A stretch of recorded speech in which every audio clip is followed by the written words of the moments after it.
कल ओलंपिक का जो स्वागत समारोह माननीय मोदी जी ने किया था, उन्होंने आह्वान किया था, शायद आप लोग नहीं जानते होंगे तो मैं आपको बता देना चाहता हूं कि जब आप नेशनल चैंपियन होते हैं और आपका इंडियन टीम में सिलेक्शन हो जाता है, आपको 50,000 पर मंथ गवर्नमेंट देती है। अगर हाँ, तो ये चीजें अगर आपकी नॉलेज में है तो हम कहते हैं हमें सुविधा नहीं मिलती, लेकिन सुविधा लेने के लिए उस मंजिल तक आपको खुद पहुंचना होगा। जैसे कि अविनाश कांवल जिसका आपने नाम सुना है, आप उसकी अगर हिस्ट्री में जाएंगे तो एक गरीब परिवार से संबंध रखता है और मजदूर किसान का वो लड़का है जो मनरेगा में उसके पापा मम्मी सुबह काम करते हैं उठ के, और वो लड़का आज भारत में 1952 के बाद पहला ऐसा एथलीट है जिसने इस इवेंट में क्वालिफाई किया है भारत के लिए 135 करोड़ आबादी में। तो क्या आप सोच सकते हैं जब हम ये बोलते हैं कि भाई हमें सुविधा नहीं है, अब एक मजदूर के बच्चे के पास क्या सुविधा होगी, लेकिन उसके दिल में था करने का।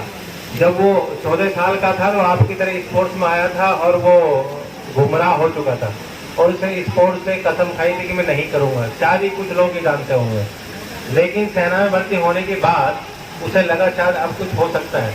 हमने उसे पकड़ा 2016 में और उस बच्चे को जिस लेवल पे लेके गए, वो जमीन से जुड़ा था, वो कुछ नहीं जानता था। अगर वो भी यही सोचता कि मेरी कुछ सुविधा नहीं है तो शायद वो इस मंजिल पे नहीं पहुंचता। तो मेरा कहना बच्चों आपसे यही है कि जो आपका क्षेत्र है, अगर आप एथलेटिक्स में जितनी आप मेहनत करेंगे और ईमानदारी से आप मेहनत करेंगे तो आप अपनी मंजिल पा सकते हैं। किसी दूसरे को ना देखें, अपनी मेहनत पे आप विश्वास करें। साथ ही हम जब स्टार्ट करते हैं डिस्ट्रिक्ट लेवल या आपका मंडल लेवल हो, स्टेट लेवल हो, जब आप उस लेवल पे पहुंचते हैं, जाने से पहले आप इंजेक्शन खोज करते हैं आसपास में, जैसे मैंने सुना था और देखा है। तो वो इंजेक्शन आपको उस मंजिल तक नहीं पहुंचाएंगे, वो शॉर्टकट रास्ता है और आपके फ्यूचर को खराब करता है। साथ ही मान सम्मान और घर सब वो चीजें खत्म हो जाती हैं जब आप उसका इस्तेमाल करते हैं और रिजल्ट आता है। आप अपनी अच्छी लगन, अच्छी मेहनत, अच्छी डाइट, अच्छी रिकवरी, आपके संस्कार आपको उस मंजिल तक ले जाएंगे अगर आप सच्चाई के साथ अपने गुरुओं का सम्मान करते हैं, अपने कोचेज का सम्मान करते हैं, माँ बाप का सम्मान करते हैं। और जब ये सोशल एक्टिविटीज होती है और आपको बोलते हैं दवा से जो ज्यादा दुआ काम करती है, वो यही दुआ है कि जब ओलंपिक में आपने देखा होगा, हम 10 मीटर दूरी पर बैठे थे और लोग ये कह रहे थे कि यार गोल्ड आएगा क्या, तो सारी जनता ये बोल रही थी 99% टोक्यो में जो नीरज को जानते भी नहीं थे वो सारे नीरज की तरफ थे कि गोल्ड भारत का आएगा। वो केवल एक ही बात थी कि वो लड़का सीधा और शरीफ है और डिसिप्लिन के साथ है आज भी, पहले भी अभी भी। नहीं, गोल्ड लेने के बाद जब वो जूनियर वर्ल्ड चैंपियनशिप में गोल्ड हुआ था, उससे 2 महीने पहले मैंने उसे भर्ती किया था। ये बात है 2016 25 अप्रैल की रात में 4 घंटे में हमने उसकी एक्टिविटी कराई थी। भारत में नहीं था, बाहर था, लेकिन हमें पता था कि ये लड़के में टैलेंट है, इसे भर्ती करना ही है। और चैंपियन होने के बाद वो हमारे हाथ नहीं आता, लेकिन उसका दिली इच्छा थी, जब उससे बातचीत की थी कि मुझे तिरंगे का शौक है और ग्रीन वर्दी का शौक है, जाना खोजने में। काफी लोग उसके पीछे पड़े थे, लेकिन हम कामयाब रहे, हमने उसे भर्ती किया।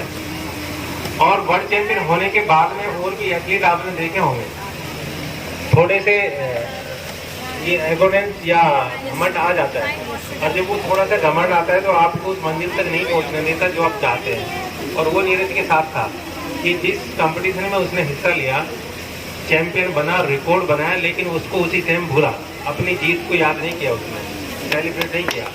अपनी जीत के लिए जोर लगाए, वर्ल्ड चैंपियन हुआ। उसके बाद वर्ल्ड चैंपियन के बाद एशियन गेम आया 2018 में, कभी हम मौजूद खड़े थे वहीं। जब 37 साल के बाद सबको पता होगा, जब ये सोच रहे थे कि 800 मीटर में गोल्ड जिनसन का होगा या किसी और का होगा, भारत का नहीं होगा, लेकिन वो एथलीट मेरे पास था और 2 साल हमने उसको घूम रखा था अपने पास। जब किसी ने उसका साथ नहीं किया तब मेरे पास था, और फौज में हमने उसको रखा था। जब फौजी अधिकारी पूछते थे, अब तो कोई प्रॉब्लम नहीं, कोई सुने कि ये कौन है, कि हम बोलते थे सेना का जवान है। अधिकारियों को पता था कि हम इसे भर्ती कर रहे हैं, लेकिन उसको ओवर एज हो चुकी थी, उसका कोई साथ नहीं दे रहा था।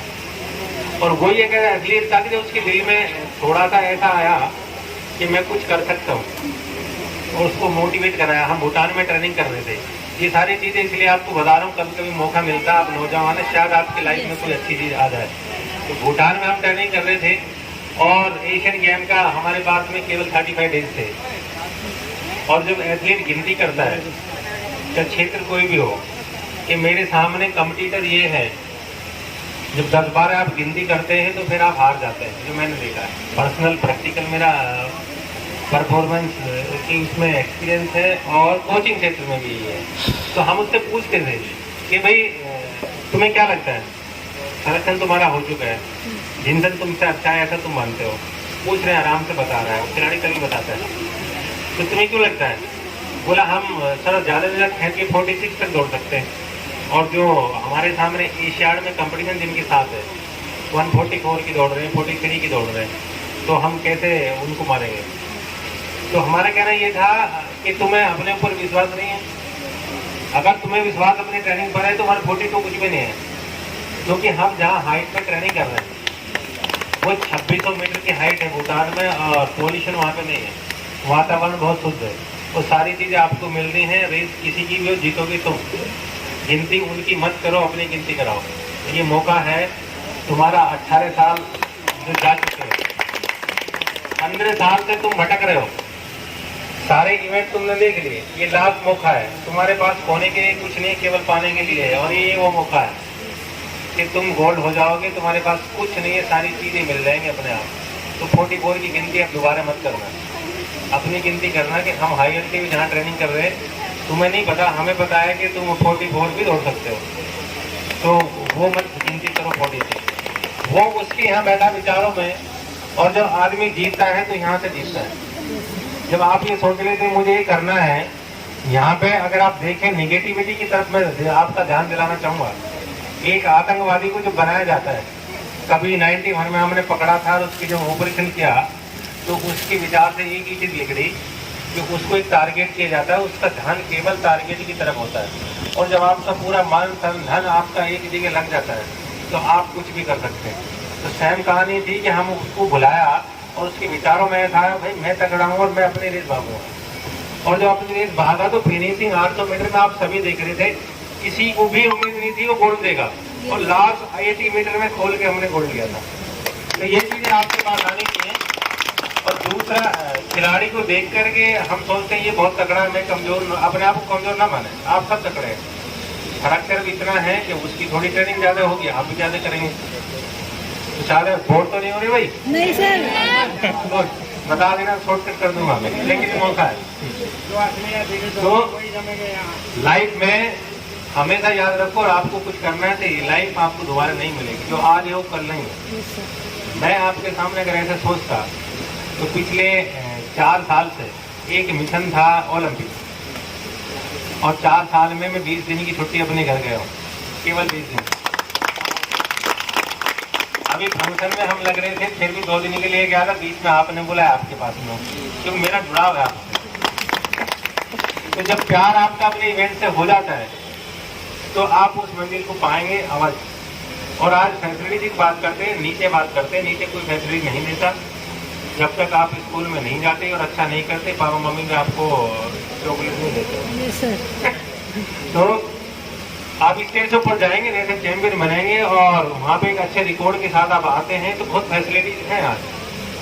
अगर 50,000 आपको टॉप स्कीम देती है आपकी पॉकेट मनी, और नेशनल गेम में आप जाते हैं तो 1890 रुपये पर डे खाना पीना रहना आपको देती है गवर्नमेंट। तो हमें और क्या चाहिए?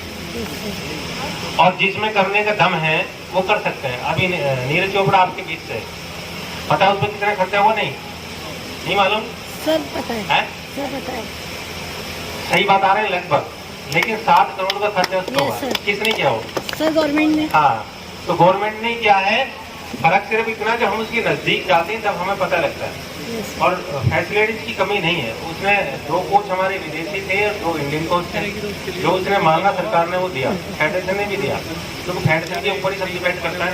अगर फेडरेशन पास नहीं करती तो नहीं मिलता है। तो फेडरेशन ने भी साथ दिया, और सबके साथ आज वो आपको 7 करोड़ खर्च करने के बाद अभी 60 करोड़ उसको वैसे मिले। 7 खर्च करने के बाद भी 7 करोड़ में, तो पैसे की कमी नहीं है। और आपके पास में ये समय है, ये मौका है, सरकार सब कुछ दे रही है, आप लो इसे। ये भी पहला ही मौका है। हमारे देश के प्रधानमंत्री जी इतने बड़ा होने के बाद मैंने तो देखा नहीं, शायद आप किसी ने देखा हो कि हमारा एक एथलीट कंपटीशन लड़ रहा है ग्राउंड के मैदान में और वो हार रहा रो रहा है। आपने देखा तो रानी टीम कैप्टन यस सर। वो रो रही थी। Yes, sir. हमारे प्रधानमंत्री जी बोल रहे थे क्या हुआ, हार गए तो क्या, हमें खुशी है तुम हारे नहीं जीते हो। Yes sir. ये एक मोटिवेशन था और उन्हीं को बोला कि सबको पैसे मिले। हॉकी टीम हारने के बाद भी केवल इसलिए उनको 25-25 लाख दिया गया कि वो फाइट अच्छी की उन्होंने। Yes sir. तो इससे एक मोटिवेशन मिलता है कि नहीं। Yes sir. शहर में गोल कीपर थी हमारी आंध्र प्रदेश की, उसे कोई पैसा नहीं मिल रहा था। तो उसने एक न्यूज छोड़ दी पत्रकार के साथ में, किसी ने बताया तो ऐसे बोलते हैं कि इतने दिन के बाद एक मेडल नहीं आया लेकिन हम खेले तो सबसे बेस्ट थे, तो हमें क्यों नहीं पैसा मिल रहा है। उसे भी 25 लाख दे मेहनत तो हमने भी की थी। तो जब आप उस लेवल पे जाते हैं तो बच्चों मत सोचो कि हमें फैसिलिटीज मिलेंगी। फैसिलिटी आपके पीछे घूमती है अगर आप में दम है। मैं फिर ये कहना चाहूँगा कि मेडिसिन से दूर है, अपनी नेचुरल जो डाइट है उस पर आप चाल दें और ज़्यादा समय ना लेते हुए जो आज का प्रोग्राम है मैं सभी को बधाई देता हूँ। जिन्होंने प्रोग्राम कराया और मेरे गुजर जी के उपलक्ष्य में इस बात में बहुत जोर लगा रहे हैं और जो बेटे हैं गगनदीप और अतुल गुजर सारे मन से जो कार्य किया है इसी तरह करते हैं और नौजवानों को प्रोत्साहन करते हैं। सबके साथ कहानी को विराम देता हूँ। Thank you very much. जय हिंद, जय भारत।